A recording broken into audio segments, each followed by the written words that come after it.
Vamos retomando, então, o segundo vídeo, né?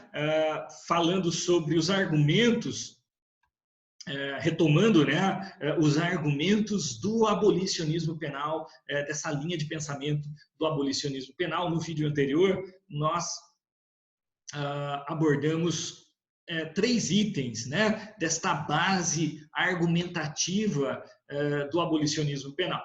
Bom, vamos lá, continuando a partir do 4, né, um argumento também que reforça aqueles que pensam o abolicionismo penal é a incidência do direito penal em situações excepcionais, ou seja, a não penalização é a regra, a penalização é a exceção, pune-se muito pouco.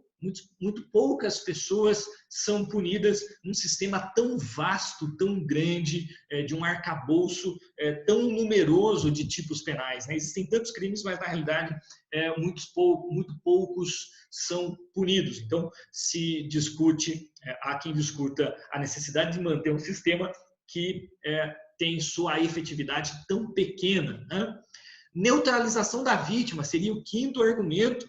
A vítima ela é neutralizada no sistema penal porque é retirada dela a possibilidade de ter o seu status quo devolvido. É óbvio, não está falando aqui de crimes contra a vida, mas, por exemplo, num crime patrimonial, a vítima que é vítima de uma fraude, de um estelionato, de um furto, pode ser que a melhor solução para o fato, né, para esse crime, quando a vítima teve um prejuízo patrimonial, não seja pela aplicação de uma pena corporal ao réu, uma pena de prisão, mas um acordo que a vítima e o réu façam.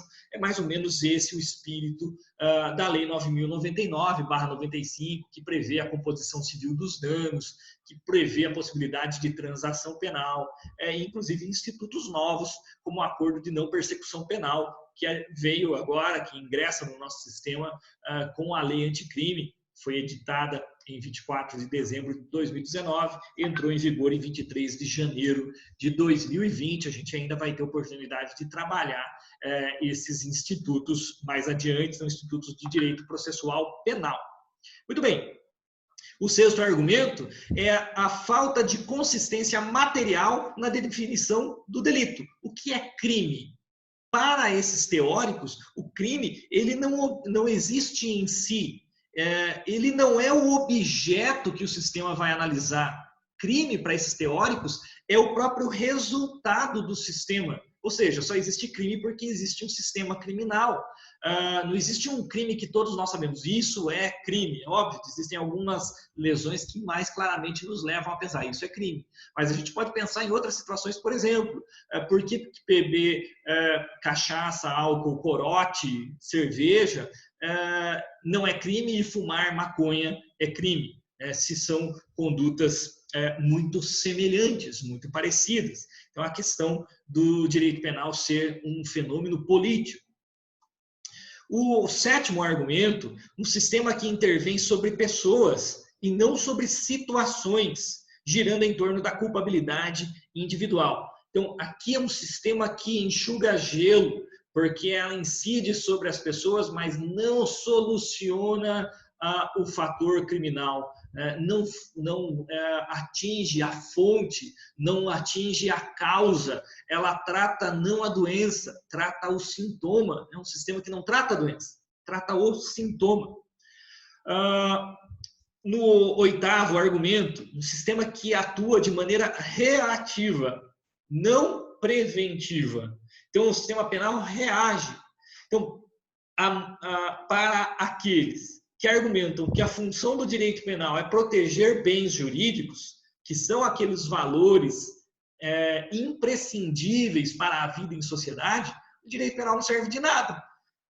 Uma vez que ele vai incidir depois que o bem jurídico já foi atingido. Então, o direito penal vai incidir depois que o seu celular já foi roubado, depois que o seu dinheiro já foi desviado do banco, depois que o seu veículo foi furtado. Então, é um direito penal que atua reagindo, não prevenindo a prática de delitos. E essa função do direito penal em prevenir a prática de delitos já foi questionada inclusive, no argumento 1.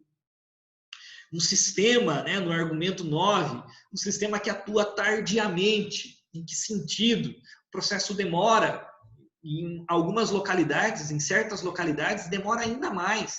Então, não é raro que um processo termine depois de 5, 6, 10 anos. E se um processo termina depois de 5, 6, 10 anos, a pena eventualmente aplicada, ela vai encontrar uma pessoa que não é a mesma pessoa que praticou aquele delito anos atrás. Então, aquele propósito ressocializador cai por terra, porque essa pessoa, inclusive, pode estar ressocializada. A pessoa que teve uma juventude desviada, uma pessoa que era inconsequente em sua juventude e por conta, por exemplo, do excesso do uso de drogas, acabou furtando e depois ela passa por uma casa de tratamento desta dependência química, constitui família, consegue um emprego, anos depois aquele processo acaba e vem uma punição e a leva para a cadeia. A finalidade dessa punição, ela vai agravar o problema, ela não vai solucionar o problema, ela pode gerar muito mais problemas. Essa pessoa daí tirada, aí sim, da sociedade em que ela já está inserida, essa pessoa não precisa de ressocialização. A função da pena é só dessocializar esta pessoa. Então, é a crítica que se faz de um sistema que muitas vezes atua tardiamente e alcança uma pessoa diferente daquela que praticou o delito. Uma falsa concepção de sociedade. Então, o direito penal trabalha dentro de uma ideia de sociedade de bem e de mal, né? De luta entre o bem e o mal, quando na realidade a gente sabe que isso realmente é uma falácia, né? Um sistema penal em que a lei penal é imposta à sociedade, sendo que a sociedade em si, quando ela nasce, ela não traz desde sempre o sistema punitivo, o arcabouço punitivo. Ou seja, sociedade e direito penal não são institutos dependentes. Há sociedades sem direito penal, já houve, obviamente, muito mais sociedades sem direito penal, então essa é a crítica deste argumento número 11. É possível uma sociedade sem direito penal. E o argumento 12, o sistema penal que intervém sobre efeitos e não sobre as causas da violência, se confunde muito, inclusive, com o argumento 7, de um sistema penal que não atua de maneira estruturante nas causas da delinquência, nas causas do crime, mas atua sim no sintoma do crime, que é o criminoso, mas se a doença continua existindo, não importa, não adianta punir aquele criminoso específico, haverão outros criminosos. Tudo bem? Bom, quero só abordar com vocês o Michel Foucault.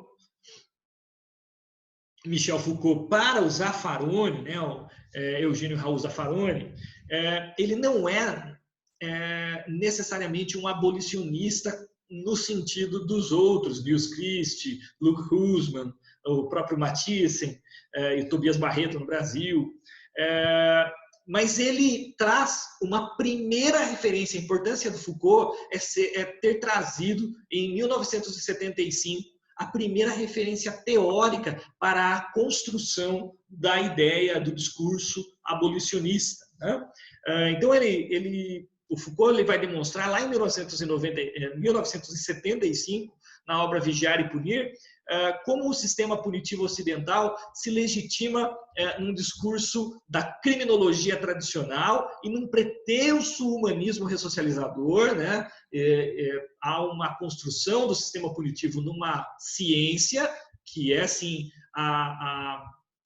que é a criminologia tradicional, mas que chega num denominador comum, que é o propósito ressocializador, que nós sabemos que não funciona, que não é alcançado, e muitas das premissas, a principal premissa dessa doutrina Foucaultiana, o discurso Foucaultiano, é a análise das estruturas de poder, das diferentes estruturas de poder que não podem ser vistas no plano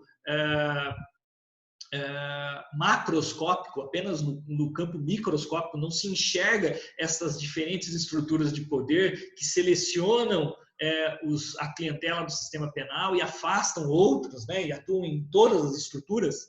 É essa teoria das diferentes estruturas de poder que desemboca nas teorias que legitimam depois as teorias abolicionistas que nós vimos, cujos argumentos nós vimos na imagem anterior.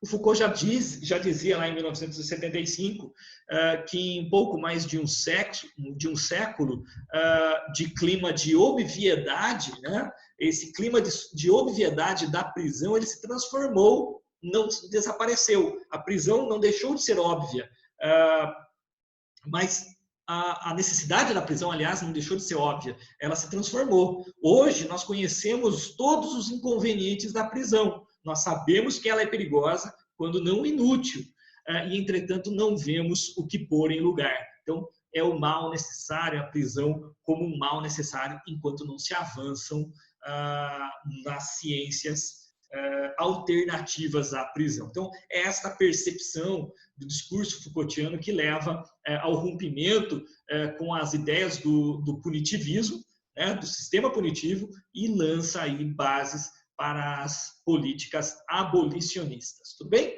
Bom, finalizando esse vídeo também, vamos ter mais, tá bom? Bastante teoria hoje também, mas depois no grupo temático a gente apara as arestas. Até o próximo vídeo.